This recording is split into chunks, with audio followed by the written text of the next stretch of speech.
성경을 다 펴주시죠. 베드로 후서입니다. 1장 20절부터 21절까지 다 찾으셨나요? 네, 좋습니다. 그럼 다 같이 한 목소리로 봉독하겠습니다. 시작. 먼저 알 것은 경의 모든 예언은 사사로이 풀 것이 아니니 예언은 언제든지 사람의 뜻으로 낸 것이 아니요 오직 성령의 감동하심을 입은 사람들이 하나님께 받아 말한 것임이니라. 아멘. 다시 한번요. 20절에서 21절 다시 읽겠습니다. 시작. 먼저 알 것은 경의 모든 예언은 사사로이 풀 것이 아니니 예언은 언제든지 사람의 뜻으로 낸 것이 아니요 오직 성령의 감동하심을 입은 사람들이 하나님께 받아 말한 것임이니라. 아멘. 사사롭지 않아요. 이건 그냥 사람의 말이 아닙니다. 그러니 성경을 대할 때 어떻게 해야 돼요? 겸손하게, 그리고 두렵고 떨리는 마음으로, 그리고 또 공경하는 마음으로 성경을 대하는 겁니다. 그게 주의하는 마음이에요. 여러분들 그 위에 19절 한 절 같이 읽어볼까요? 베드로후서 1장 19절입니다. 시작. 또 우리에게 더 확실한 예언이 있어 어두운 데 비추는 등불과 같으니 날이 새어 샛별이 너희 마음에 떠오르기까지 너희가 이것을 주의하는 것이 가하니라. 아멘. 샛별이 떠오르는 그날까지 너희가 마음에 주의하는 게, 조심해야 돼요. 왜? 이건 사람의 말이 아닙니다. 사람의 말도 사실은 주의해서 들어야 됩니다.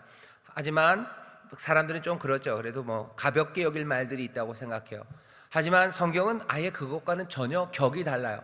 사람의 말도 주의해야 되는 게 맞는데, 지금 여기 있는 이 경의 말, 여기 있는 예언은 사람의 말이 아니라 이건 성령의 감동하심을 입은 사람들, 그래서 하나님의 말씀을 받아 한 하나님의 말이니 성경을 가볍게 아무것도 아닌 것처럼 그렇게 주의하지 않는 것은 말도 안 된다고 베드로가 지금 얘기합니다. 선지자들을 통해 말씀하셨던 성령님을 믿습니다. 우리가 니케아 신조 계속 얘기하는데요, 우리는 성령님을 믿어요. 사도신경에는 성령을 믿사오며 라고 딱 그냥 짧게 있죠. 하지만 니케아 콘스탄티노플 보면요, 그게 조금 더 깁니다. 그래서 도대체 교회가 뭐라고 성령님에 대해서 고백하고 있는지 우리가 지금 그 얘기들을 듣는 거예요. 다시 사도신경 보면 성령을 믿어요. 그것밖에 없는 것 같죠. 하지만 교회가 전체로 고백했던 성령 하나님에 대한 내용들이 있습니다. 그러니 이것에서 벗어나는 이야기들은 이단이에요. 그리고 이것들을 모르면 사실은 성령에 대해서 온 교회가 알고 있는 것들을 모르는 겁니다. 교회가 함께 고백하는 성령의 내용들이, 여러분들 교재 보시죠. 효행복 보시면 거기 콘스탄티노플 신조 이렇게 돼 있어요. 왜 니케아 얘기하다 콘스탄티노플 얘기하나? 이건 좀 붙어있는 공의회입니다. 니케아에서 다 못 끝냈어요. 그래서 시간이 좀 지나서 콘스탄티노플에서 이 이야기를 더 마무리를 합니다. 그래서 어디를 보면 니케아 신조라고도 하고요, 니케아 콘스탄티노플 신조라고도 해요. 그래서 성령에 대해서는 콘스탄티노플에서 좀 더 자세하게 됐어요. 그리고 이건 교회가 갖고 있는 성령님에 대한 어쩌면 공식적인, 그러니까 로마, 그리고 그리스 정교회, 그리고 콥틱, 모든 교회들이 성령님에 대해서 함께 고백하는 내용입니다. 그 이후로 동서교회가 나뉘어요. 동서교회가 나뉘고 종교 개혁이 있고 온갖 교단들로 다 갈라졌지만, 한 번도 이런 방식으로, 그러니까 처음에 모든 교회가 하나 되었을 때, 사실은 그때도 좀 나뉘어져 있긴 했지만 모두가 함께 모여 고백한 내용입니다. 자, 같이 읽어볼까요? 시작. 이렇게 있습니다. 시작. 우리는 성령을 믿습니다. 성령은 주님이시고 성령님은 생명의 수여자. 잠깐만, 죄송합니다. 여기 제가 오타를 냈어요. 수요자 아니고요, 수여자입니다. 생명의 수여자예요. 다시, 성령은 주님이시고부터 읽겠습니다. 시작. 성령은 주님이시고 성령은 생명의 수여자이십니다. 그리고 아버지로부터 나오신 분이십니다. 성부와 성자와 함께 예배 받으시고 그리고 영광 받으실 분이십니다. 선지자들을 통해 말씀하셨던 성령이십니다. 이게 교회가 고백하는 바예요. 앞에서도 얘기했지만 한 번만 다시 볼까요? 우리는 성령을 믿어요. 사도신경에서처럼 성령을 믿습니다. 하지만 그 내용 안에는 이런 내용이 사실은 들어있는 거예요. 성령은 누구시라고요? 주님이십니다. 성령도 주님이셔요. 이게 교회가 고백하는 바입니다. 그러니까 어떤 사람들은 성령님을 부를 때 예수님은 주님이시고 성령님은 주님이 아니시다, 그건 위험해요. 왜? 교회가 성령은 주님이라고 고백해요. 주님이시니 우리를 다스리십니다. 그리고 주님이시니 우리는 성령님을 따라요. 그러니 성령님을 따르고 성령님에게 순종한다는 말이 잘못된 말이 아니에요. 그러니까 여러분들 어디 누가 그런 얘기하면 아니라고 얘기해 주세요. 예수님이 주님이시고 성령님은 주님이 아니시고 성령님은 성령님이시지. 그건 교회가 함께 고백했던 내용은 아닙니다. 성령도 주님이셔요. 그리고 성령님의 어쩌면 특징 중에 하나입니다. 성령님이 가지신 아주 특별한 사역 중에 하나예요. 그거는 생명의 수여자이십니다. 생명의 수여자예요. 그러니까 교회가 이 말들을 써요. 근데 낯설죠. 왜? 교회에서 들어본 적이 없어요. 근데 사실은 처음서부터 모든 교회들이 성령님을 이해할 때 생명을 주시는 분, 그래서 생명에 관한 것은 늘 성령님이 그 일을 감당하신다고. 삼위일체 하나님이죠. 삼위일체 하나님이 계신데 모든 하나님의 사역이 있을 때마다 사실은 삼위일체 하나님이 함께 하셔요. 우리는 그렇게 고백합니다. 하지만 그 중에서도 우리에게 이렇게 드러나게 보이시는 게 있어요. 생명을 주시는 건 성부, 성자, 성령이 같이 주셔요. 모든 하나님의 사역은 같이 하십니다. 삼위일체이기 때문에요. 하지만 우리에게 보이고 또 우리에게 알리실 때는요, 그 중에서 좀 더 도드라져 보이는 부분들이 있어요. 그래서 생명의 수여, 생명을 주시는 일은 꽤나 많이는 성령님이 하시는 것처럼 우리에게 보여주시고 또 그렇게 역사하십니다. 우리가 교회는 그렇게 알아요. 언제 그렇게 얘기하셨나요? 여러분들이 아직은 뭐라 해야 되나? 잘 안 보셔서 그렇지, 이 성경 안에서도 그리고 교회사 안에서도 생명을 주시는 분, 그분은 성령님이라고 그렇게 이해를 합니다. 창세기에 보면 세상을 창조하실 때 하나님의 신이 수면에 운행하셔요. 사람을 만드실 때 흙으로 만드셨어요. 먼지를 모아다가 만들어 놓으시고 그 가운데 생기를 불어 넣으셔요. 생기를 불어 넣으셔요. 그때 그 생기, 바람입니다. 루아크를 불어 넣으셔요. 그러니 사람은 뭐가 돼요? 생명이 된다고 얘기해요. 흑암, 어둠, 기품, 그 모든 것 위에 하나님의 신이 운행하십니다. 그러다 말씀하신 대로 이루어져요. 하나씩 하나씩 만들어지는 그 생명들, 우리 안에 부어진 그 생기들.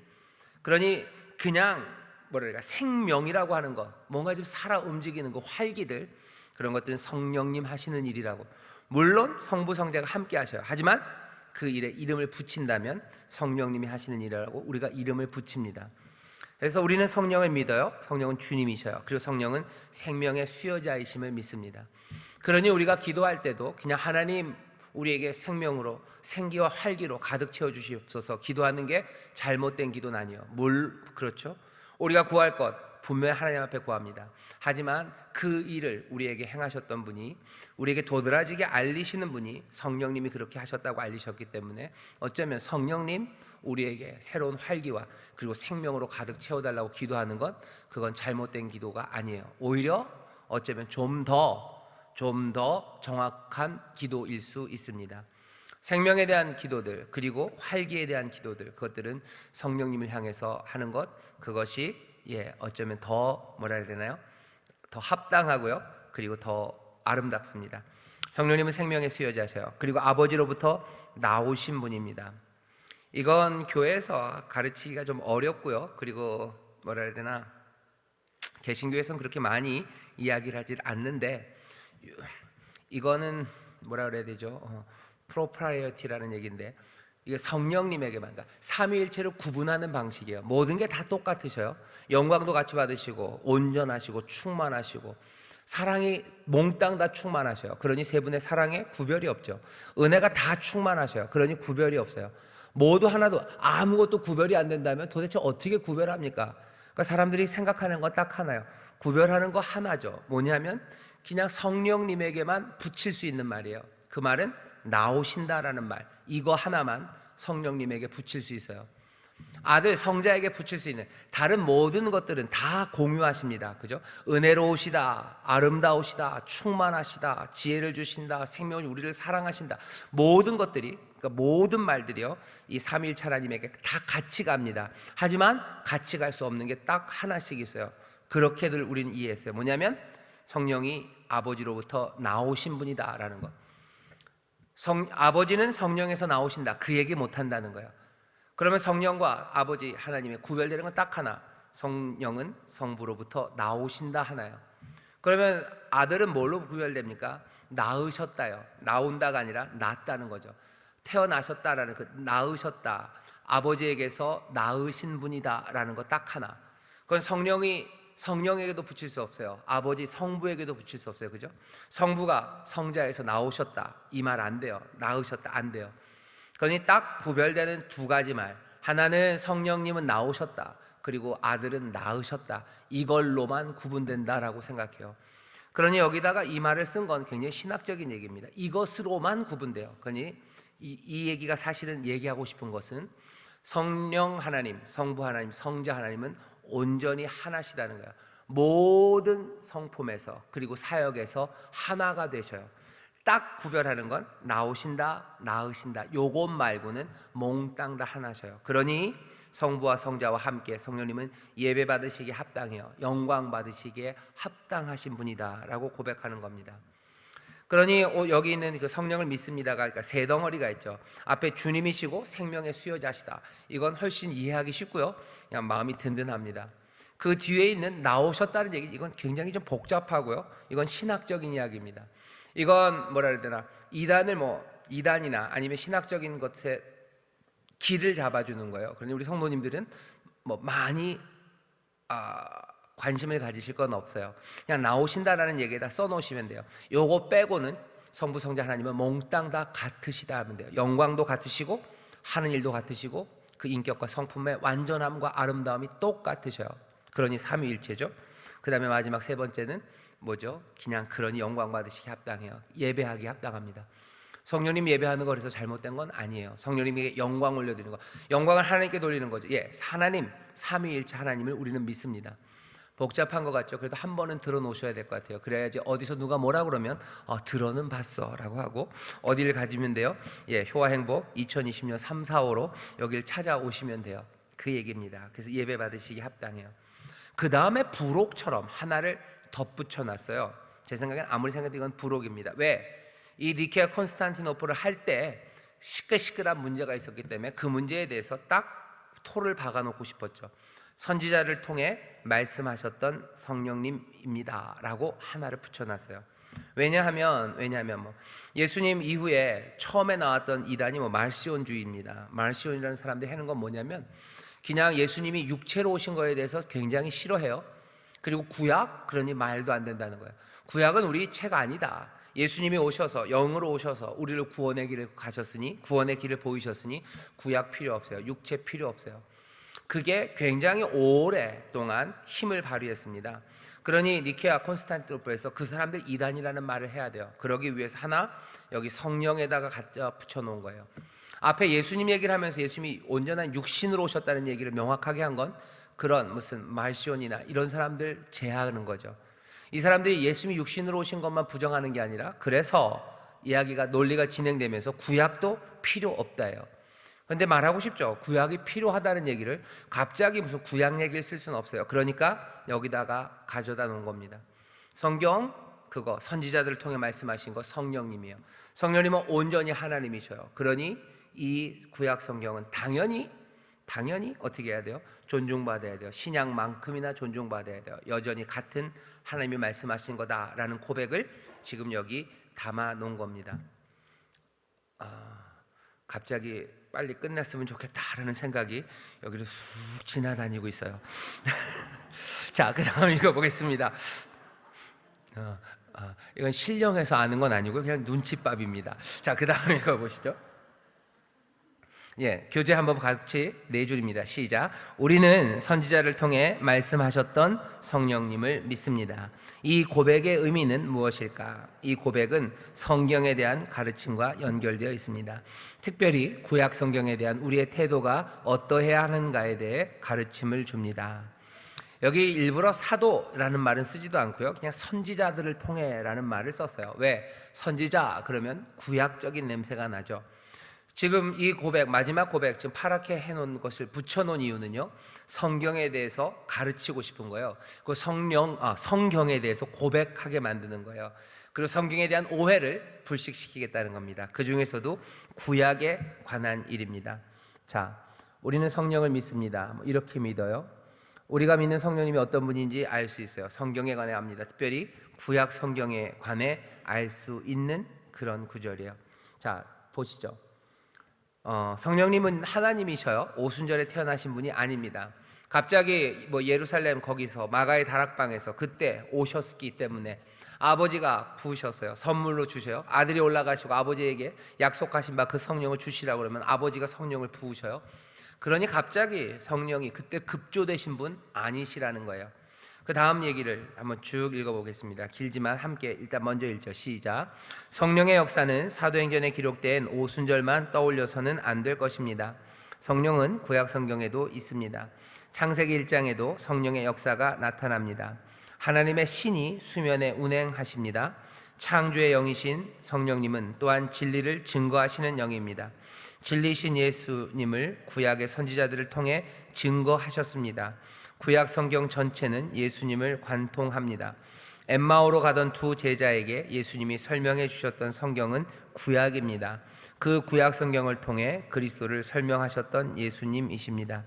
성령님은 구약을 기록한 이들에게 예수님을 증거하도록 하신 것입니다. 예수님께서 유대인과 바리새인들을 향하여 말씀하셨습니다. 너희가 성경에서 영생을 얻는 줄 생각하고 성경을 상고하거니와 이 성경이 곧 내게 대하여 증거하는 것이로다. 성경은 계속해서 증거하고 있습니다. 구약 성경도 예수님을 증거하며 우리에게 소망과 인내 가운데 우리에게 평안과 가르침을 줍니다. 예수님께서 신약 성경에 기록되어 있다고 해서 구약 성경이 다른 책이라고 생각해서는 안 됩니다. 성령님께서 구약의 선지자들을 통해 말씀하셨습니다. 아멘. 구약 성경을 무시하려는 사람들이 있어요. 우리 교회는 좀 그런 격이 없습니다. 그러니 이 말이 여러분들에게는 별로 잘 안 와닿을 거예요. 하지만 구약 성경 안 읽는 사람들 있어요.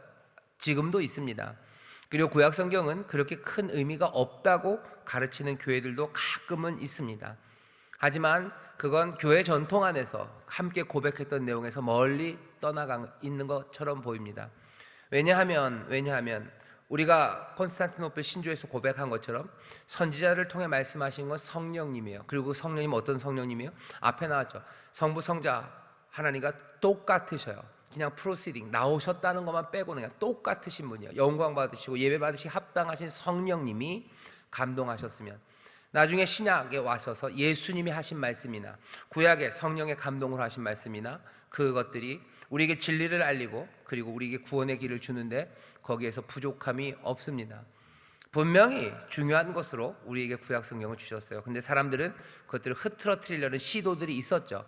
그러니 그런 시도들이 우리에게 전혀 없다면 사실은 이 말씀, 이 고백은 그렇게 우리에겐 중요하진 않습니다. 하지만 확인은 해야 돼요. 왜? 누가 우리에게 와서 구약 성경은 별거 아니라고 말하든지 아니면 우리 스스로 구약보다는 신약이 우리에게 생명의 길이기 때문에 구약은 별거 아닌 것처럼 생각해도 되겠다라는 마음이 불쑥 든다면 그때 기억하셔야 돼요.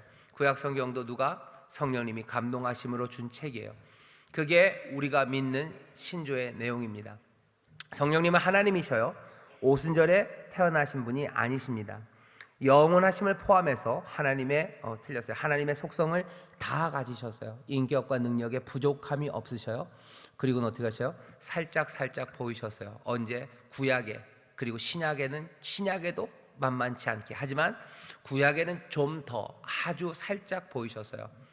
구약에 등장하신 뭐라 해야 되나요? 사람들은 그렇게 얘기하는 게 도움이 되니까 그렇게 얘기하죠.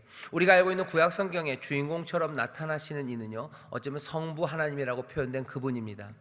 성부 하나님이 때로는 여호와라는 이름으로 성부 하나님이 주님이셔요. 그러니까 다시 한번요, 이게 굉장히 위험한 말인데 아주 거칠게 얘기하는 겁니다. 구약 성경에서는요, 성부 하나님이 여호와 주가 되셔요. 신약 성경에 나타나는 건 어떻게 나타나요? 누가 주님이셔요? 예수님이 주님이셔요. 성자께서 주님으로 나타나셔요. 물론 거기에는 다시 여기 살짝 보이셔요. 하지만 그래도 신약 성경은 예수님, 성자가 주인이신 것 같아요. 성령님은 언제 주인이십니까? 아마 신약 성경 그 뒤에는 성령님이 주인이신 것 같아요. 지금 역사하시고 지금 또한 우리 가운데 감동을 주시고 또 우리 가운데 새 일을 행하시는 이는 성령님이 그 일을 하신다고 우리는 그런 식으로 이해를 해요. 아, 그래요? 그럼 누가 제일 높으십니까? 높은 거 없어요. 삼위일체 하나님이셔요. 아, 그래도 구약이 훨씬 더 두껍고 그 다음에 신약은 그래도 요만큼은 되고 성령님은 조금이니까 성령님이 낮은 거 아닙니까? 아니요, 그렇게 얘기하신 적 없어요. 물론 구별은 돼요. 나으신 분이라고 구별은 되지만 우리가 믿는 하나님은 삼위일체 하나님을 믿습니다. 우리는 그렇게 고백하는 사람들이에요. 이 고백은 굉장히 사실 어렵고 특별하고요. 그리고 세상의 다른 뭐라 해야 되나 다른 종교들 뭐 신을 믿는다는 종교들과 아주 뚜렷하게 구별되는 그런 우리의 믿음의 내용입니다. 이게 너무 어렵지 않습니까? 일단 시작은 누가 쉽다고 그런 적 없죠, 그죠? 쉽다고 그런 적 없어요. 예수 믿는 게 그렇게 어렵습니까? 이건 어려워요. 이모저모로 어렵습니다. 고난의 길을 걸어가야 되는 거고요. 때로는 이해 안 되는 걸 믿어야 되는 길이에요. 그럼 왜 이런 걸 다 알아야 됩니까? 알면 좋습니다. 몰라도 됩니까? 제 생각에는 몰라도 큰일은 나지 않습니다. 하지만 적어도 이런 내용들이 있다는 것에 대해서는 분명히 알아야 돼요. 사람들이 기독교에 대해서 비판하고 니들이 무식하다 그러는데 제 생각엔 그 사람들이 기독교가 뭔지를 몰라서 무식하다 그러는 것 같아요. 기독교가 뭘 그렇게 별거 아닌 것처럼 아무것도 아닌 것처럼 교회 다니는 사람들은 진짜 이상한 사람들인 것처럼 그렇게 얘기를 하는데요. 그 사람들이 교회 다니는 사람들이 어떤 사람들인지를 몰라요. 그리고 교회에서 무슨 얘기를 하는지 몰라요. 모르면서 그 얘기들을 해요. 자기들은 뭘 굉장히 많이 알고 기독교는 아주 천박한 지식을 갖고 있다고 생각해요. 아니요, 그 사람들이 몰라요. 그 사람들이 진짜로 몰라요. 이해하지도 못하고 알지도 못하고 알려고 하지도 않아요. 중세 1000년을 지나면서 그러니까 인류 역사에 유럽의 1000년이 암흑이라고 그러는데 그건 자기들이 그 이후를 인라이트먼트 계몽의 시대라고 불렀으니까 중세가 암흑이 된 거예요. 그 사람들이 살았던 방식이 어떤 방식이었는지에 대해서 별로 관심도 없어요. 알고 싶지도 않아요. 그리고 그것들을 제대로 이해하지도 못해요. 그러면서도 뭐라고들 말하는 거예요. 거기에 시시콜콜이 우리가 다 싸워야 되냐? 아니요, 그건 아닙니다. 그럴 필요는 없어요. 하지만 적어도 성도님들이 아셔야 되는 것은 우리가 믿는 진리 그리고 우리가 이해하는 하나님에 대한 이해가 그 사람들이 얘기하는 것처럼 그렇게 천박하고 아무것도 아닌 것, 우리가 그렇게 붙잡고 살아가는 사람들은 아닙니다. 우리의 믿음이 그리고 우리가 설명하려는 것이 어려워요. 어렵지만 부딪혀서 설명하려고 애쓰는 상황인 거지. 다른 사람들이 뭐라고 얘기하는 것처럼 아무것도 아닌 거기 때문에 그 사람들은 그렇게 생각하죠. 별것도 아닌 것 같고 되게들 난리를 치네라고 얘기할 거예요. 하지만 그 사람들에게는 별것 아니겠지만 우리에게는 이것이 생명이고 진리이기 때문에 사실은 고민하고 이것들을 설명하려고 애쓰고 있는 거고요. 그리고 그 시도들이 그렇게 뭐라 해야 되나 무식하고 아무것도 아니고 그렇지는 않습니다. 인류의 역사가 얼마나 더 갈지 모르겠지만 적어도 1000년 넘게 인류의 최고의 지성이라는 사람들이 매달려서 생각했던 문제들이에요. 그리고 그 당시 인류의 최고의 제일 머리 좋다는 사람들, 똑똑하다는 사람들이 평생을 아무것도 안 하고 이것만 매달려서 설명하려고 애쓰고 그리고 몸바쳤던 그 내용들입니다. 누가 이런 일들을 하고 있는지, 어느 분야에서 이 일을 하고 있는지 모르겠어요. 아무도 아직 그렇게 해본 적이 없습니다. 이만큼 이 진리에 삶을 던져냈던 사람들이 아직 없어요. 아직 없습니다. 그런데도 아무것도 아닌 양 취급하는데 그건 좀 심한 것 같아요. 그건 좀 어리석습니다. 성도들은 그럼 어떻게 해야 됩니까? 적어도 우리가 믿는 진리에 대해서 세상 사람들에 대해서 말하는 거에 대해서 다시 교만하게 뭘 누를 건 아니에요. 겸손하게 합니다. 하지만 고린도전서에서 바울이 얘기한 것처럼요, 세상의 지혜, 그 모든 것들을 그거 별것 아님을 우리는 알아요. 그게 우리를 살릴 수도 없어요. 그게 강하고 힘세고 뭐라 그러지만 그들은 다 깨질 거고 다 넘어질 겁니다. 그거에 대해서는 적어도 우리가 확신하고 있어야 돼요. 우리가 믿는 진리가, 우리가 붙잡는 이 믿음이 세상에 볼 때는 하찮다고 얘기하고 뭐라 얘기해도 우리는 이것이 가장 온전하고 그리고 가장 분명하고 그리고 가장 복된 진리임을 믿어야 됩니다. 우리가 이것이 흔들리면요, 아무것도 아닌 것처럼 돼요. 겸손해야 되죠. 그죠? 겸손해야 됩니다. 하지만 우리가 겸손하고 그리고 우리의 연약함을 주님 앞에 고백해야 돼요. 하지만 우리가 받아 가진 것이 얼마나 귀한 건지에 대해서는 여러분들이 놓치시면 안 됩니다. 그것들 놓치면 그냥 겸손함이 아니라요, 이상한 게 돼요. 뭐가 돼요? 비굴함이 되는 거예요. 비굴함이 되는 거죠. 그냥 아무것도 아닌, 허무함이죠. 그냥 아무것도 아닌 사람처럼. 아니요, 우리가 아무것도 아닌 사람들 아닙니다. 기독교의 진리가 그렇게 우습게 사람들이 뭐라고 한마디씩 할 일도 아니고 여기 쌓여 놓았던 것들이 그냥 생긴 게 아니에요. 다시 인류 역사에 이만큼의 지성이, 이만큼의 헌신이, 그리고 이만큼의 뜨거움이 만들어 놓은 이야기는 없습니다. 그런 건 없어요. 우리는 지금 그 일 앞에, 그리고 그 믿음을 우리가 배우고 있어요. 그게 배울 거 참 많습니다. 그리고 따라가야 될 길도 참 멉니다.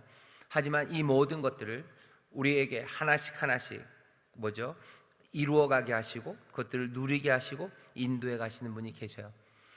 나중에 볼 겁니다. 거울로 보는 것좀 힘이 하나? 그때는 얼굴과 얼굴을 대하여 볼 거예요. 그때 몽땅 다 알 겁니다. 이게 뭐랑 비슷하냐면요, 그런 거예요. 아무리 똘똘해도요, 수도 없이 얘기를 연구를 해도 사람 이름을 알 수가 없어요. 그죠? 사람 이름 알 수 있나요? 말해주기 전에는 이름 몰라요. 그 사람 가서 키가 얼마고 뭐고 아무리 키가 크고 말랐으니까 너는 별명이 부지깽이일 게 분명해.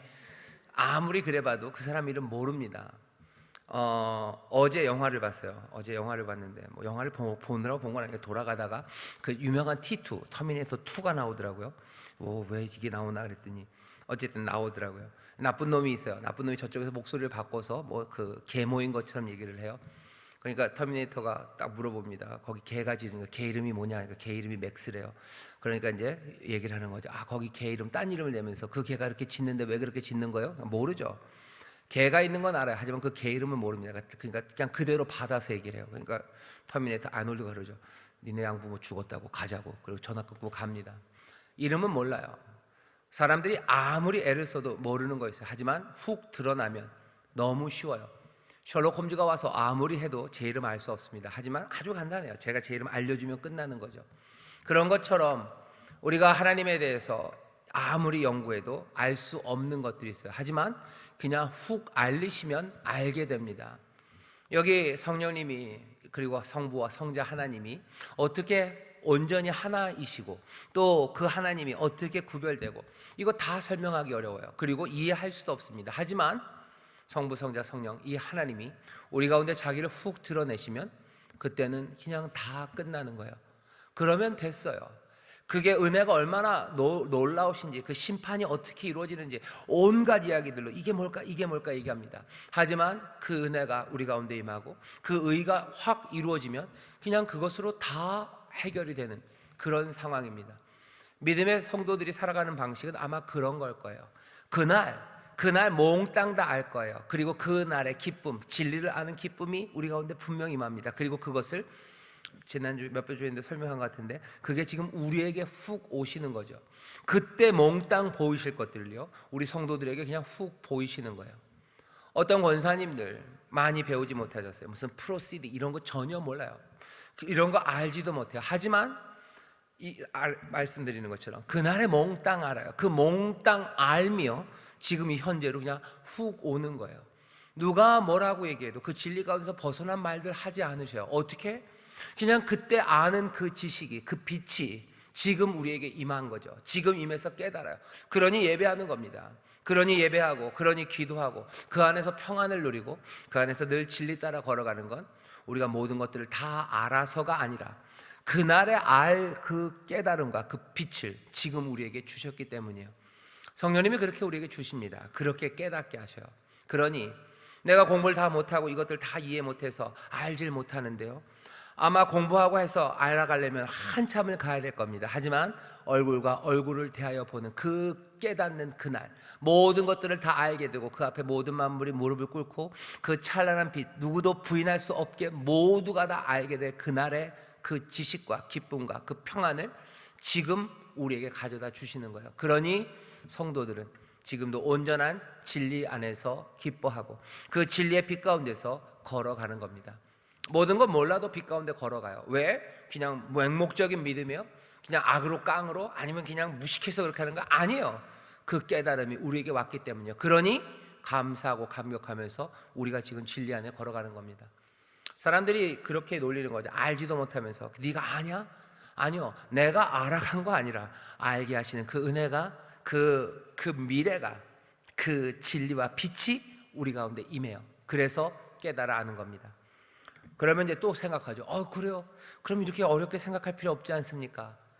사실은 솔직하게 말씀드리면 안 알아도 됩니다. 안 알아도 돼요. 근데 왜 자꾸 얘기해가지고 우리를 이렇게 잠들게 하십니까? 만약에 누가 묻거든, 만약에 말이야 누가 묻거든 거기에 흔들리지 마시라고 하는 거예요. 고백은 그런 겁니다. 흔들리지 마시라고. 왜 너는 알지도 못하고 믿냐? 알지 못하고 믿는다고? 거기서 멍하지 마시라고. 그거는 정 안 되면 그건 담임 목사님한테 가보시라고. 우리가 그렇게 뭐 무식한 사람은 아니지만 내가 그걸 또 다 설명할 건 아니고, 나는 그 은혜가 지금 나에게 있고 그 빛과 진리가 나를 인도하고 있다고 그렇게 말씀하시면 돼요. 다 몰라도 상관없습니다. 하지만 있는 건 그래도 좀 아셔야 돼요. 왜? 그렇게 교회는 이 고백을 모든 사람들이 하고 있는 거예요. 그러니까 모르는 말을 고백하는 거일 수 있습니다. 성령 하나님이 성부 성자 하나님과 이거 뭐 나오심만 다릅니다. 이거 설명하기 너무 어려워요. 하지만 이 고백을 하는 거예요. 이 고백을 합니다. 이 고백을 하면서 살아가요. 그러니까 교리를 배운다는 건 그런 거죠. 모든 성도들이 신학자를 만들려는 것도 아니에요. 그리고 신학자가 됐다고 해서 다 아는 것도 아니에요. 그러니 문제죠. 그런데도 불구하고 교리를 말하고 고백이 뭔지를 아는 것은, 만약에 누가 묻는다면 대답해야 돼요. 그리고 내 믿음이, 내가 가진 것들이 흔들리지 않게 하기 위해서. 그러면 모르면서 어떻게 믿습니까? 거기에 대한 설명은 뭐예요? 그 미래가, 모든 것들을 알게 되는 그 진리의 빛과 은혜가 지금 나에게 오시고 우리에게 오셔서 우리는 그 안에서 지금 즐거워하는 겁니다. 천국의 기쁨으로 예배하는 거예요. 그 진리 안에서 예배하는 거예요. 그리고 그 주신 놀라운 복락 안에서 우리가 지금 거하는 겁니다. 내가 다 알지 못해도, 내가 다 온전해지지 않아도 우리가 그렇게 지금 예배하고 있습니다. 그러니 여러분들, 이 신조들은 어떻게 해요? 만약에 말이야. 그 노래죠, 그죠? 만약에 말이야. 누가 물으면 대답해야 돼요. 흔들리지 마시고 그렇게 하나씩 성령 하나님에 대해서 깨달아 가시기를 바랍니다. 자, 구약 성경도 예수님을 증거합니다. 이 구약 성경 예수님 증거에 제일 큰 증거가 엠마오로 가는 두 제자 이야기예요. 엠마오로 가는 두 제자, 그리고 오늘 읽었던 본문 요한복음 3장 29절 아래서 셋째 줄입니다. 142페이지 아래 셋째 줄 보고 요한복음 5장 39절 있죠? 거기다 밑줄을 쭉쭉 그셔요. 거기 따옴표된 데서부터 같이 읽겠습니다. 시작. 너희가 성경에서 영생을 얻는 줄 생각하고 성경을 상고하거니와 이 성경이 곧 내게 대하여 증거하는 것이로다. 여기서 너희는 누구예요? 유대인과 바리새인들입니다. 여기서 성경은 뭐예요? 당연히 구약 성경입니다. 당연히 구약 성경이에요. 당연히 토라예요. 당연히 선지서들이에요. 그죠? 당연히 그 라이팅스라고 그랬어요. 그냥 쓰여 있는 유대인 히브리 성경이에요. 아마도 더 구체적으로 말하면 셉튜아진트 헬라어로 된 성경일 가능성도 많습니다. 많은 결국은 다 구약이에요. 너희가 성경에서 영생을 얻는 줄 생각하죠. 왜? 바리새인들은 성경 전문가입니다. 유대인들 성경 좋아하는 사람이에요. 그게 자기들에게 준 선물이라고 분명히 믿는 사람들이에요. 성경에서 영생을 얻는 줄 생각하고 성경을 상고하거니와 이 성경이 곧 내게 대하여 증거하는 것이다 라고 말씀하셔요. 구약 성경은 누구를?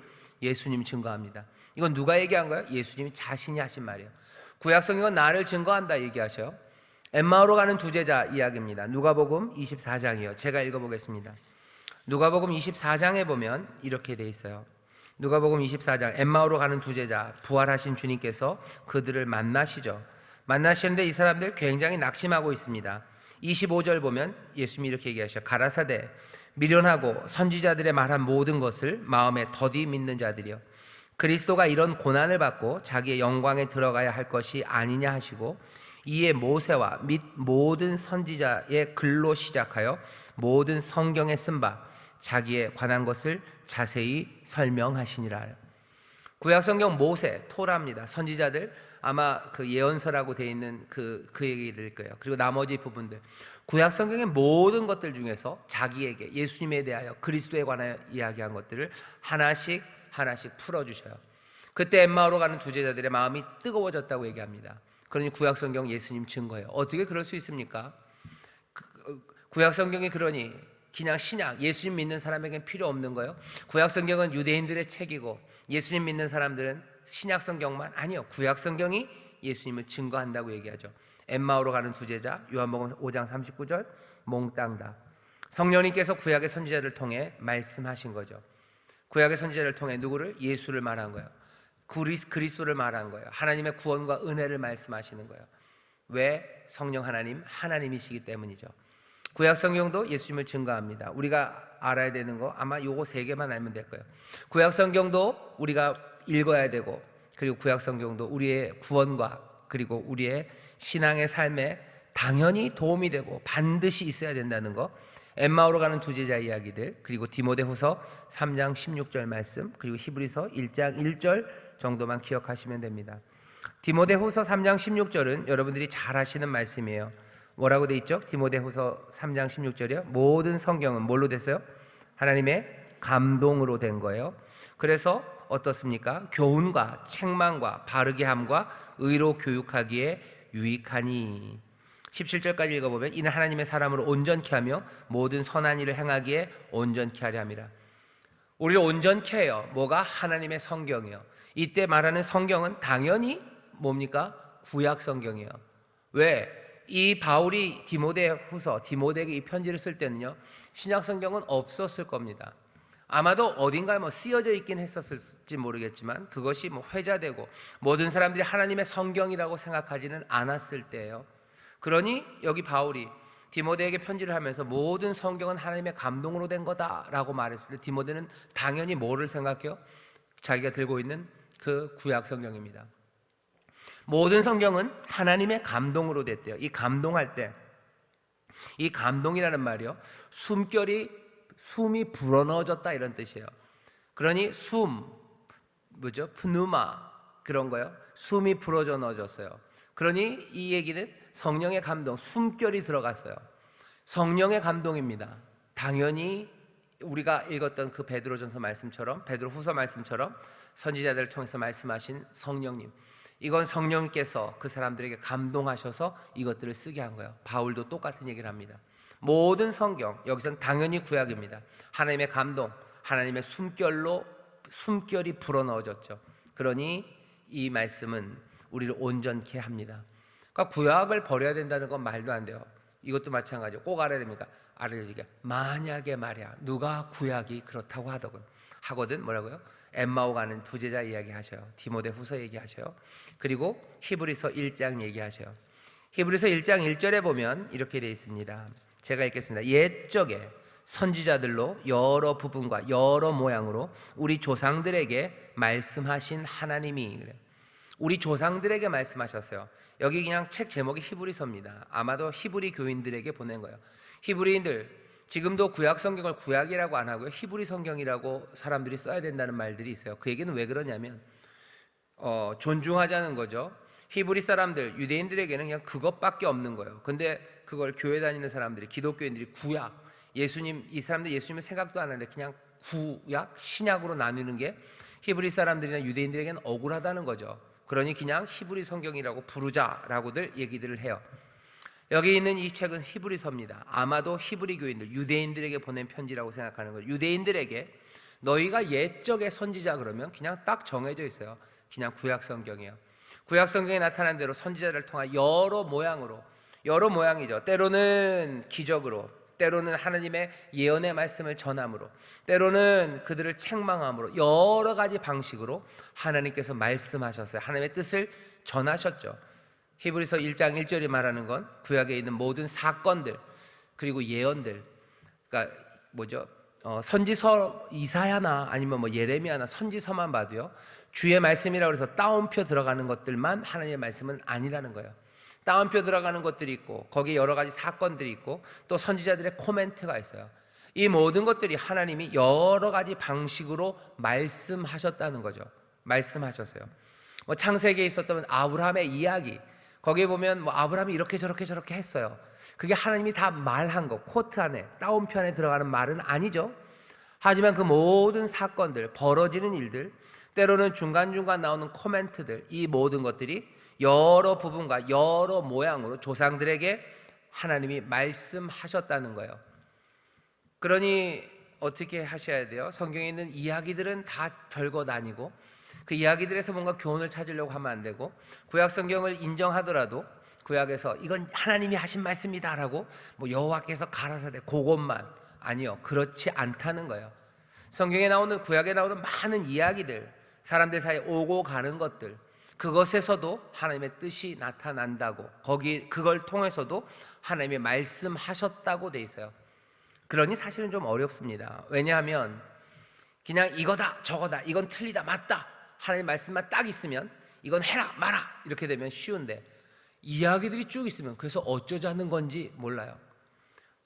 예를 들면은 우리도 그 이야기들이 좀 있죠. 이야기들이 있어요. 토끼와 거북이 이야기가 있습니다. 토끼와 거북이 이야기를 다 들었어요. 그리고 얘기가 끝났어요. 그 다음에 어떻게 해야 되는 거예요? 근데 뭐 눈을 껌뻑껌뻑 끼고 그 다음에 하는 말이 하나만 더 해주세요. 거기서 뭔가 교훈을 배워요. 하나님의 말씀. 거기서 뜻은 뭐예요? 그 이야기의 뜻은 뭐예요? 어떤 사람들은 뭐 열심히 해야 된대요. 어떤 사람들은 이제 막 뒤집죠. 뭐라고 뒤집어요? 아, 거북이가 나빴대요. 거기서 자고 있는 거 그걸 해석한다고. 뭐 이야기가 나오면요, 이야기에서 교훈을 찾는 건 굉장히 어렵습니다. 어려워요. 그러니 성경을 해석하는 방식들이 막 중구난방이 되기가 쉽죠. 그럼에도 불구하고 조상들에게 하나님이 말씀하셨다고. 그러니 신학이 있는 겁니다. 그냥 그것들이 무슨 뜻일까 그것을 맞춰보려고 애를 쓰는 거예요. 애를 쓰고 찾아가요. 하지만 그 밑바탕에 뭐예요? 이것들을 통해서 하나님이 말씀하셨기 때문이에요. 그러니 아까 베드로 후서에서 말한 것처럼 사사로이는 안 됩니다. 주의해서 공경하는 마음으로 하는 거예요. 성경에 나온 이야기들은 지멋대로는 안 된다는 거예요. 네 멋대로는 아니에요. 하지만 여전히 풀어야 되는 문제가 생깁니다. 왜? 여러 모양으로 여러 부분에서 말씀하셨기 때문이에요. 공부해야 됩니다. 그리고 이게 뭔지 찾아가야 돼요. 하지만 주의해야 되죠. 왜? 사람의 말이 아니라 여기 하나님의 말씀이기 때문입니다. 두 극단이에요. 하나는 뭐냐면 하나님의 말씀 아예 생각도 안 하는 사람이 있어요. 그냥 하나님의 말씀은 몽땅 다 하나, 해라 마라 아주 분명하게 있어서 그거 하고 안 하면 끝난다고. 그거보다 훨씬 더 여러 모양으로 말씀하셨어요. 그러니까 공부 안 하는 사람의 극단이 있어요. 또 하나는 지멋대로 공부하는 사람도 있어요. 하나님의 말씀인데 그냥 사사로이 자기 마음대로, 아니면 자기의 지식으로, 아니면 자기의 문화로 성경을 마음대로 푸는 사람들이 있습니다. 그 둘 안 돼요. 왜? 우리가 아는 것처럼 여기 이 말씀들은 성령의 감동으로 된 하나님의 말씀이기 때문이에요. 아주 겸손하게, 하지만 그 말씀에 귀를 기울이기 위해서 여전히 애를 쓰는 겁니다. 말씀 전하는 사람들 그 애를 써요. 듣는 사람들도 그 애를 쓰는 거예요. 꼭 그래야 됩니까? 예, 그래야 돼요. 왜? 여기 있는 말씀이 그렇게 단순하게 한 줄로 나와 있지 않기 때문에 그래요. 여러 모양으로 여러 방법으로 말씀하셨어요. 그리고 하나님의 뜻이 크고 놀랍습니다. 너무 단순하진 않아요. 그러니 어떡하라고요? 예, 어떻게 하긴 어떡합니까? 귀 기울여야지. 우리 힘으로 됩니까? 안 됩니다. 감동하신 그이가, 그러니까 책의 원저자 되신 성령님이 우리를 깨닫게 하시는 그 도우심을 믿고 또 도우심을 기대하면서 성경을 무겁게 그리고 공경하는 마음으로 대해야 됩니다. 그게 여기 교회가 고백했던, 선지자를 통해서 말씀하셨던 성령님이라고 하시는 거예요. 우리가 이것에 익숙해져야 됩니다. 특별히 선교하시는 분들, 전도하시는 분들은 더 그렇습니다. 여러분들 잘 아는 것처럼 사도행전 8장에 보면요, 이디오피아 내시가 나와요. 이디오피아 내시가 갑니다. 근데 빌립 집사를 성령이 훅 거기다 갖다 놓으시죠. 이디오피아 내시가 읽는 말씀이요, 이사야서 말씀을 읽고 있어요.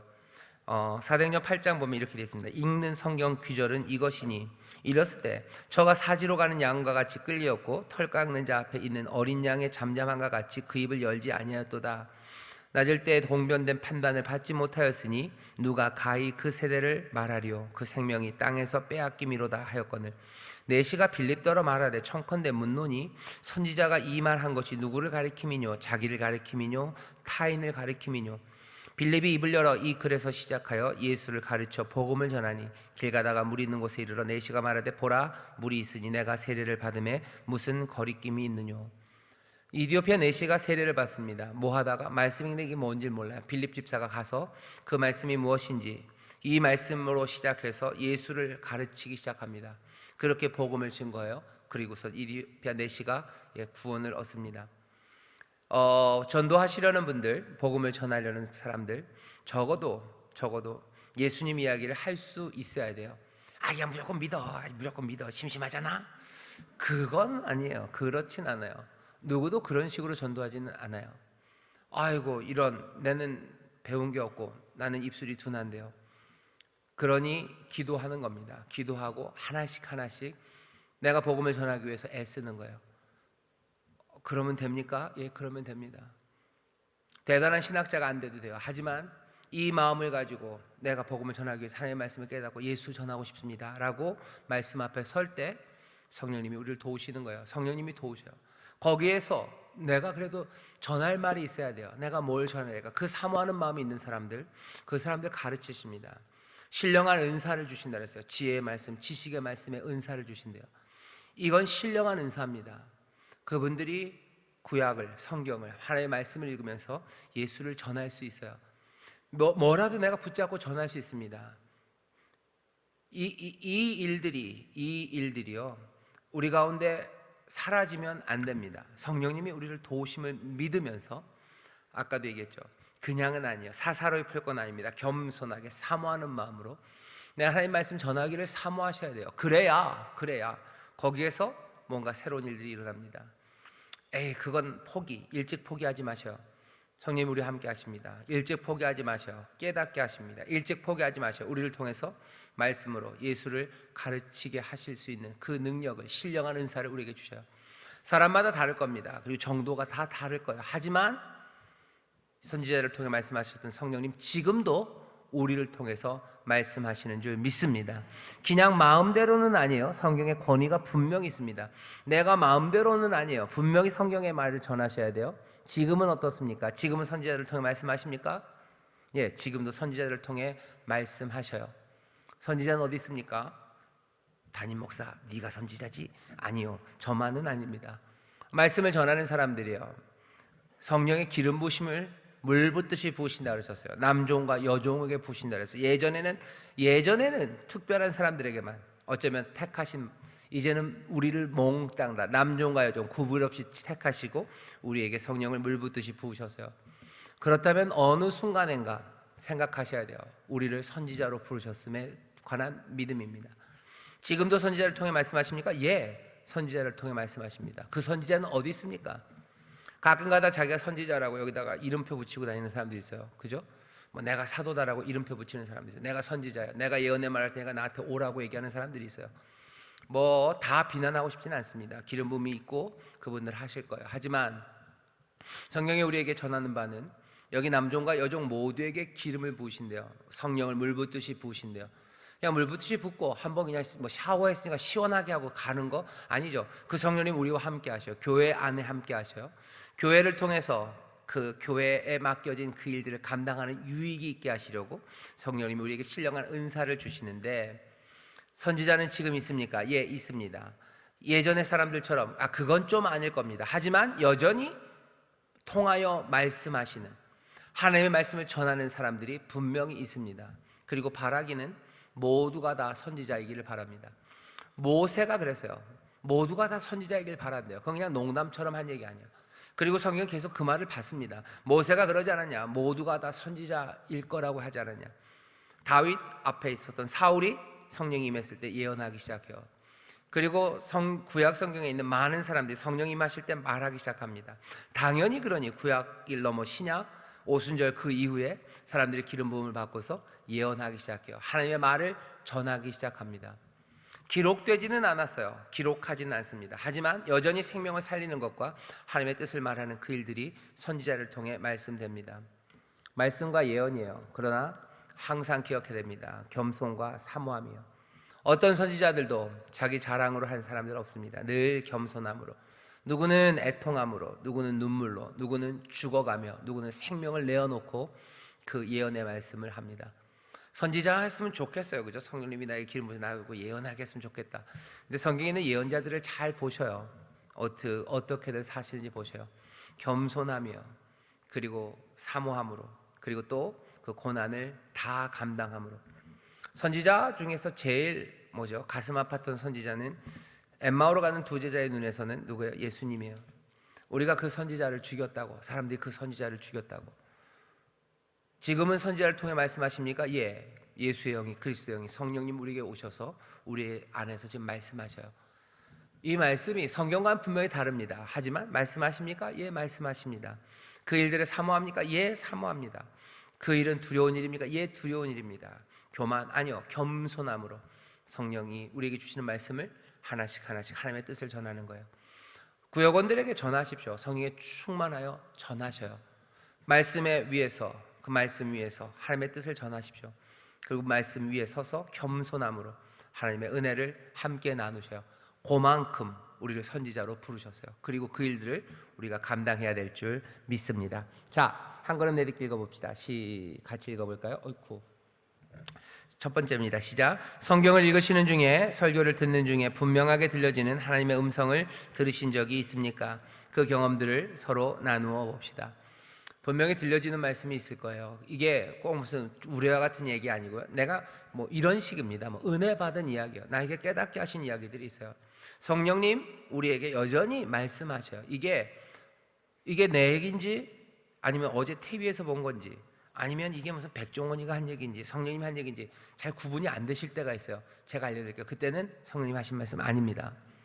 구분이 안 되면 그건 아닙니다. 구분이 될 때가 있어요. 구분이 됩니다. 아, 이건 나에게 주신 말씀이에요.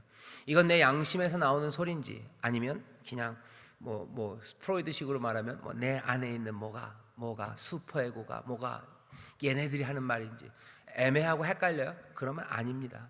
그건 그냥 그런가 보다 하고 내려놓으시면 돼요. 하지만 분명하게 이건 성령님이 나를 책망하시는 얘기라고 푹 하고 들리는 말씀이 있어요. 영분별의 은사를 주십니다. 이거 알려드릴게요. 딱 먹어봤는데 이게 안심일까 등심일까 그러면 이건 안심은 아닙니다. 안심은 먹으면 돼요. 마음이 안심이 돼요. 그러니까 그거랑 똑같아요. 예. 그래서 분명 이게 다시요, 성도님들, 우리 구역자님들 잘 모르겠다 그러면 아니에요. 하지만 이건 하나님이 나에게 주시는 거야 라고 쾅 하고 와요. 그건 하나님의 말씀입니다. 나에게 주시는 말씀이면 그리고 내가 나누라고 주시는 말씀이면 그거 나누시면 돼요. 아마 떨리는 마음으로 나눠야 될 겁니다. 왜? 내 말이 아니라 성령님이 주시는 말이기 때문에 그래요. 떨리는 마음으로, 사랑하는 마음으로 은혜 가운데 얘기하셔요. 그게 때로는 나를 향한 찌르는 말이고 나를 비판하는 말이면 그 말 받으시고 여러분들 기도하시면 돼요. 때로는 아주 가끔입니다. 제 생각에는 한 10의 1쯤 되고요. 성령이 나를 찌르는 말씀 훨씬 더 많이 하실 거고, 그리고 남에게 너 가서 찌르라고 얘기할지도 몰라요. 다시 그건 굉장히 늘 그랬어요. 그 비율은요 100의 1, 1000의 1쯤 됩니다. 예레미야가 이스라엘과 예루살렘을 향해서 그 아픈 말을 전할 때요, 예레미야는 벌써 마음은 다 갈기갈기 너덜너덜해져서 갔던 거예요. 그냥 마음이 뺀짤뺀짤 해가지고 가가지고 찌르는 말 하는 그런 선지자는 없습니다. 그런 선지자는 없어요. 남에게 이거 아니다라고 말할 때 선지자 그 마음은요 그냥 완전히 만신창이가 돼서 말하는 거예요. 다시 애매하면 그건 아니에요. 그리고 나를 찌르시는 말씀이 훨씬 더 많아요. 남을 찌르는 말씀 분명히 주십니다. 그 가능성을 배제하고 남을 잘못됐다고 말하는 거 그건 성령이 주시지 않는 말씀 아니다. 아니요, 주시는 말씀 있어요. 하지만 분명한 것은 늘 그 말들을 할 땐 자기의 마음을 먼저 찢으셔요. 한 번 찌르기 위해서 우리의 마음을 천갈래로 찢어 놓으실 겁니다. 그리고 전하는 거예요. 왜? 하나님께서 그 말씀을 전하실 때도 하나님의 말씀이 찢어지기 때문에 너 잘못했다, 너 그러면 죽는다는 얘기를 하나님이 그냥 툭툭 그냥 그렇게 하시지 않기 때문이에요. 사랑과 은혜의 주님께서 하나님 경고의 말을 전하실 때는 그 마음이 찢어지죠. 선지자는 그 영이 말하는 거예요. 하나님의 영이 어떻게 너덜너덜해지신 영이죠. 그 영이 나에게 임하셔서 나로 찌르는 말들을 하게 할 때는 내 마음이 당연히 찢어지는 겁니다. 좋은 말 주실 때 있어요. 사람들 격려하는 말, 하나님이 나에게 격려하시는 말 주실 때 있어요. 이거는 또 조심해서 들어야 돼요. 스스로 나 혼자 업하려고 하는 마음들이 있어요. 그런 경향이 있기 때문에 나를 칭찬하시는 말, 나를 복되게 하시는 말 잘 들어주세요. 하지만 아까도 말씀드렸죠. 이게 그냥 내가 나 스스로를 정신 승리하는 건가 아니면 성령이 주시는 건가, 이것도 마찬가지입니다. 헷갈리고 애매하면 그냥 정신 승리인가 보다 하셔요. 그게 편해요. 그리고 그냥 정신 승리 하셔요. 나쁘지 않습니다. 하지만 여기 그것 내가 하는 정신 승리 말고요, 하나님이 나에게 주시는 위로와 하나님이 나에게 주시는 용기, 북돋는 용기가 있어요. 그건 분명히 구별됩니다. 이건 내가 정신 승리하는 거 아니에요. 주가 내 영혼을 만지시고 나를 일으켜 세우시는 것. 그 시간들에 여러분들 기뻐하고 즐거워하십시오. 그리고 그 말씀들이 다른 사람을 향해 줄 때 여러분들이 얼마든지 그 환희와 충만한 그 기쁨으로 가서 전하셔요. 복음을 전하시는 것, 그 마음으로, 뜨거움으로, 열정으로 가서 그 복을 전하시고 여러분 칭찬하셔요. 꽤나 많은 일들이 성경을 읽고 기도하고 예배하는 가운데 옵니다. 물론 길을 가다가도 와요. 하지만 어느 상황에서 이 일들이 일어나는지 여러분들 잘 보십시오. 그리고는 하나씩 은사를 개발한다고 그러는데요, 우리의 개발을 통해서 어떻게 되는 건 아닙니다. 은혜로 주시는 거예요. 하지만 은혜로 주시는 게 어떻게 오시는지, 어떻게 내 마음을 만들어 가시는지 하나씩 알아가는 거, 그건 중요합니다. 내가 개발하는 건 아니에요. 하지만 성령님이 나에게 어떻게 주시는지 거기에 내 관심을 갖는 거, 그건 굉장히 중요해요. 성경을 읽는 중에 깨닫게 하셔요. 설교를 듣는 중에, 기도하는 중에, 찬송하는 가운데 나에게 주시는 기름 부음과 나에게 부어주시는 깨달음과 여기 있는 것처럼 말씀하시는 음성들이 들립니다. 그 경험들을 여러분들 서로 나누어 주셔요. 나누어 주시고 거기서 받은 은혜들 서로 나눠 주시고 또 함께 이야기하시고, 그래서 예언하는 사람들, 예언을 그치면 안 돼요. 그렇죠? 성령을 소멸치 말고, 방언 무시하지 말고, 멸시하지 말고, 예언 그치지 말고, 그렇게 모든 것들을 헤아리라고 말씀하시는데 이 은혜가 우리 가운데 넘치기를 바랍니다. 자, 2번입니다. 같이 읽어볼까요? 시작. 성경이 하나님의 감동으로 된 것임을 믿으십니까? 바울이 말했던 성경은 분명 구약 성경이었을 것입니다. 아직 신약 성경이 기록되고 또 그것들이 보급되기 전에 한 말이기 때문입니다. 구약 성경의 내용이 성도들에게도 온전케 하는 일을 한다고 합니다. 구약을 통해 우리가 모든 선한 일을 행하기에 온전케 되는 비법은 무엇일지 이야기해 봅시다. 이거 미리 하나 말씀드릴게요. 구약 성경이 우리에게 도움이 되는 방법은요, 일단은 이겁니다. 하나님의 은혜가, 그리고 하나님이 기뻐하시는 게 뭔지 그 예를 보게 하셔요. 하나님이 기뻐하시는 게 무엇인지, 어떤 것들을 기뻐하시고 하나님의 의가 무엇인지를 우리에게 구체적으로 생각하게 하십니다. 그게 구약이 갖고 있는 힘이에요. 거기에 많은 이야기들이 있어요. 그리고 행했던 여러 시간들의 역사의 역사가 펼쳐졌던 것들이 구약에 쭉 보입니다. 그러면 하나님의 의가 보여요. 하나님이 기뻐하시는 게 뭔지 보여요. 하나님의 은혜의 기쁨이 보여요. 그러니까 하나님이 어떤 분이신지 구약 성경을 통해서, 하나님이 기뻐하시는 게 무엇인지, 그리고 그래서 어떻게 살아가야 될 그 길들을 구약 성경이 우리에게 보입니다. 또 하나는요, 그 반대예요. 하나님이 무엇을 싫어하시는지 그것들을 우리에게 보이셔요. 하나님이 무엇을 싫어하시는지, 하나님이 죄를 얼마나 미워하시는지, 그리고 하나님께서 그 나쁜 것들을 좋은 것들로 바꾸시기 위해서 도대체 얼마나 많은 은혜와 그리고 많은 참음이 있으셨는지 하나님을 알게 하는, 하나님을 더 깊이 알게 하는 그 내용들이 구약 성경에 많습니다. 그래서 구약 성경을 통해서 우리가 모든 선한 일을 행하게 온전케 되는 것, 이거 율법의 몇 가지 사용법 이런 걸로 설명을 하는데요. 그 중에 하나가 죄를 깨닫게 한다 이런 거예요. 죄를 깨닫게 한다. 그리고 우리가 은혜 앞에 나오게 하고요. 그리고 또 삶의 기준을 보여줘요. 정말로 기준들이 뭐가 될 수 있을지, 기준을 만드는 그런 시도들을 가능하게 만들고, 죄가 얼마나 심각한지, 우리에게 구원의 길이 없음, 이런 여러 가지가 있습니다. 하지만 그냥 제 생각에는 그거예요. 하나님이 어떤 분인지 알아요. 그리고 또 하나, 어떤 실천을 해야 되는지 그것들을 우리에게 보입니다. 그게 구약이 우리를 가르치는 방식이에요. 복음 앞에 나오게 하는 거죠. 복음 앞에 나오게 하고 삶을 하나님 기뻐하시는 방식으로 살아가는 그 시도들을 우리에게 보여줍니다. 많이 실패하고 많이 넘어져요. 하지만 그것만 있는 것은 아닙니다. 성공이 있어요. 많이 성공하죠. 많이 성공하고 하나님 기뻐하시는 일들이 구약에 있습니다. 그러면서 어찌 살아야 되는지, 어찌 살면 안 되는지를 우리에게 보여주는 것이 구약인 것 같아요. 그러니 구약 성경도 여러분들 즐겁게 읽으시고 또 많이 사모하시고, 이 모든 성경, 구약 신약이 성령의 감동으로 되었음을 여러분들 믿으시면서 겸손하게 기쁨으로 받으시고 또한 순종으로 나가시기를 주의 이름으로 축원합니다. 기도하겠습니다. 하나님 감사합니다. 우리가 하나님의 말씀을 존중하고 무겁게 여기고 이 안에서 진리를 찾기를 원합니다. 성령님, 우리를 깨우치시고 늘 진리 가운데로 가게 하여 주옵소서. 하나님 기도합니다. 지금도 성령님 말씀하십니다. 예언의 영으로 우리 가운데 오십니다. 주님, 우리가 정말로 성령의 충만한 가운데 그 예언의 영으로 충만하고 그 예언의 은사를 받아 우리의 삶을, 또 우리 모든 성도들의 삶, 교회가 점점 더 그리스도의 장성한 분량으로 자라가고 온전하여지는 교회가 되게 하여 주옵소서. 아버지, 세상의 이야기들 말고 주의 음성, 성령의 인도하심, 아버지 하는 것들을 분별하기를 원합니다. 영 분별의 은사가 어느 때보다도 필요한 시절입니다. 하나님, 이 혼란의 시절에 정말로 성령의 인도하심과 아버지 성령이 깨닫게 하심, 그것들이 우리 모든 구역장들에게 넘치게 하시사 주여 정말 우리의 삶을 온전하게 할 뿐만 아니라 모든 성도들의 삶을 온전하게 하는 하나님의 귀한 사람들, 선지자의 일 감당하는 우리 귀한 교역자들과 구역장들 되게 하여 주옵소서. 감사드리며 예수님 이름으로 기도하옵나이다. 아멘.